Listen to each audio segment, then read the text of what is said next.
Hello and welcome to Autolore. In this video I will properly introduce you to a new car of the channel. Meet my 1999 Alfa Romeo 156 2.5 V6, a true Italian beauty. Although this car is new to the channel, this Alfa and I have had a long history together. In fact, it is the first car I bought, and at this point I've owned it for more than 5 years. I will admit that it has not been the best financial decision I've made in my life, but I don't regret it in the slightest. I will explain why in a moment, but first some background. I bought this car back in the winter of 2016, and at the time it was the only Alfa Romeo 156 with the Busso V6 for sale in the country, with 160,000 kilometers on the clock. For an Alfa, this is considered quite high mileage and close to the end of its lifespan. Some might disagree, as the engine can run for much longer. The problem is everything around it, mostly rust. I knew that I wanted this model, so my options were very limited. After some shrewd negotiations, I managed to buy the car for only 1500 euros. It was clear that the car had been well taken care of by its previous owners and was in good shape, but not without faults. It is an old Italian car after all.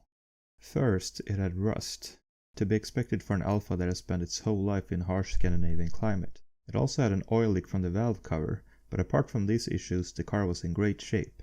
No electrical issues whatsoever, and it had recently been serviced with a timing belt and water pump service. Seemingly perfect, right?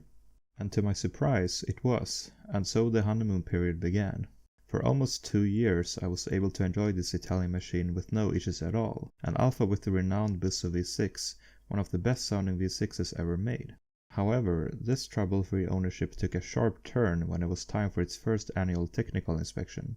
First, the clutch decided to fail the same day I was supposed to have it inspected, and not only that, the emission values were through the roof. With the inspection failed and a clutch replacement being as expensive as the car itself, my Alfa ownership was not so fun anymore. The sensible part of me was considering scrapping it, but I simply could not do it considering how emotionally attached I had become to it. The Alfa disease, if you will. So the less sensible part of me decided to simply let it sit outside uncovered for a whole winter, then sort it out in the spring. In hindsight, it was not the smartest idea. 1500 euros later I had a sorted Alfa Romeo again, but not for long. The electrical issues started to appear. To my Alfa's defense, I'm sure these issues came about in the first place because of a bad battery. Turns out that Alfas don't like low voltage, because the airbag light came on and turned out to be a faulty control module. They don't like sitting either. After that whole winter outside and not being driven much after that, the brakes were so rusty that the steering wheel would vibrate violently when braking. And so when the next annual inspection arrived, it was obvious it would not be able to pass. Since I had so many cars at that point that also needed my attention, I unfortunately had to leave the car in a state of disrepair. And so I covered my car and let it sit for 2 years outside without starting it, which turned out to not be the best idea, as you will soon find out. This year, when spring arrived, I decided it was time to give my neglected Alfa some love again and bring it back to life, no matter the financial consequences. Why was I eager to invest so much time, effort and money into such a cheap and broken car, you might ask? Well, it is the fact that the car has so much character.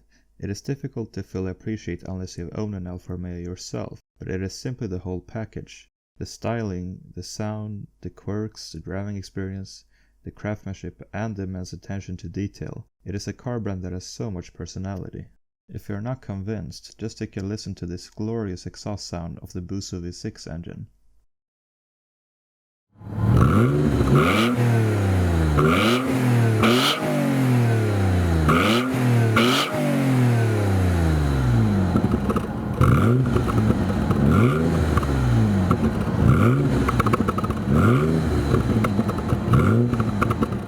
And so I ended up starting it for the first time after its long hibernation, which some of you might have seen in my previous video. In case you haven't, I'll have it linked in the video description and the upper right corner.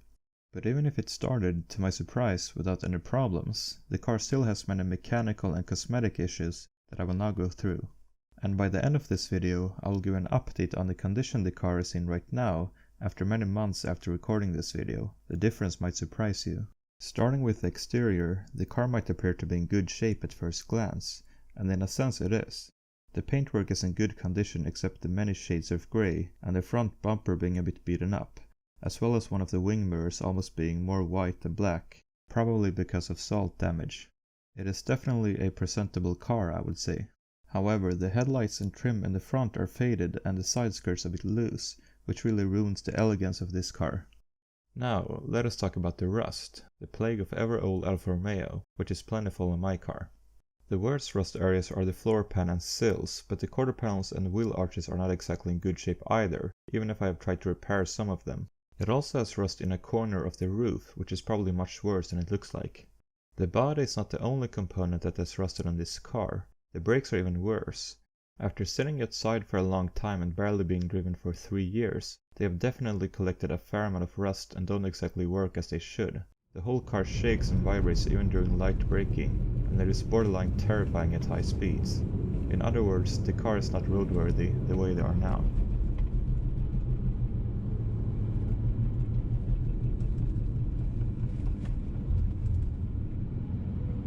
Moving on to the interior, it is in virtually mint condition even if it's very dirty right now. Apart from this rusty door hinge that makes a lovely loud clicking sound every time you open the driver's door, and the fake wood on the shifter knob starting to peel off. There is a bit of a biology experiment situation in the back, on the parcel shelf and the rear seat belts, as well as seats. I wouldn't be surprised if there's an undiscovered mold species in here. Now you might wonder why there is so much mold. Sure, the car had been sitting for a long time, but the true reason is a rear window that does not roll up properly, so the Alfa has been collecting quite a bit of moisture over time. And oh, neither of the electric rear windows work. I'm afraid that the mold situation does not end here. The hood insulator in the engine compartment also has a fair amount of it, as you can see. In terms of the engine, it appears to be reasonably healthy and I've never had any issues with it. However, there's an unsettling grinding noise coming from the timing belt area when revving, and the car also had some serious exhaust leaks from one of the intake manifolds and also many other places of the exhaust system. This makes the car a literal health hazard to drive as the exhaust fumes enter the cabin when it's standing still. There's a little ritual required to prevent that from happening. Life of an Alfa Romeo owner, I suppose. Now, time to move on to the electrical issues that the Alfa Romeos are so notorious for. I'm pleased to report that the car virtually has none, except the airbag light I told about before. One might think that this is a simple, cheap fix, but not in this case. Turns out that it is a faulty control module that is quite expensive to repair, assuming you can find the part in the first place. Apart from this, I haven't experienced any other electrical issues when replacing the battery to a fresh one a while back. This is definitely worth the investment if you own an Alfa Romeo. So this is everything wrong with my Alfa Romeo by the time of recording this video. It is definitely rough around the edges, but in my mind it was definitely worth pouring money on this car to save it for the 3rd time. It was neither an easy nor cheap task, but I'm happy to reveal that after many grueling months of waiting and hours of rigorous detailing, it is now sorted, back on the roads with a past technical inspection and looking really presentable both on the inside and outside. And more importantly, no biological experiments or biohazards inside the car. Well, almost sorted. There's no such thing as a sorted Alfa Romeo after all. Right after I'd repaired my Alfa Romeo at my favorite repair shop, by replacing all brake pads and rotors, fixing the airbag light and getting rid of the exhaust leaks, one of my parking lights decided to go out and also my AC.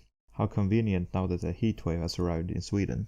I really need to give massive credit to my skilled mechanics for fixing my car for a very reasonable price and also being patient with this extremely broken Alfa Romeo. Without them, this car would have been scrapped a long time ago. So for now I'm a happy Alfa owner and will definitely enjoy this car over the summer, but this can change anytime really fast. I will now show you some before and after shots of the Alfa so that you can appreciate the transformation yourself. It is not perfect, but I'm very pleased with the way it is now, even if there is still much work to be done. Thank you for watching the video, and I am very grateful for all of the support I've been given lately. Much more Alfa Romeo 156 content to come now that it is back on the road again, so that is something to look forward to. Do consider subscribing if you want to see more of it, so that you are notified when I post my next videos. Until next time, enjoy the outro.